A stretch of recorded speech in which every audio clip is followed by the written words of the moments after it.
സ്വീകരിക്കാവുന്ന കലാശക്കൊട്ടിലേക്കുള്ള പോരാട്ട ഭൂമിക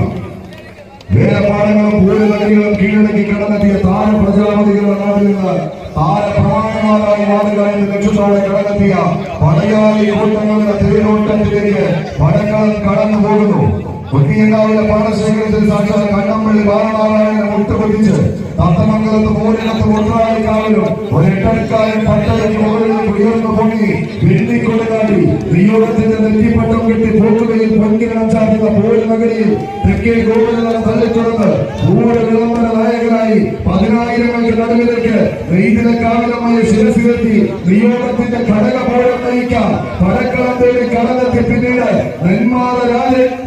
രാമന്റെയും കണിക്കൻ രാജേഷിന്റെയും കയ്യും പിടിച്ച്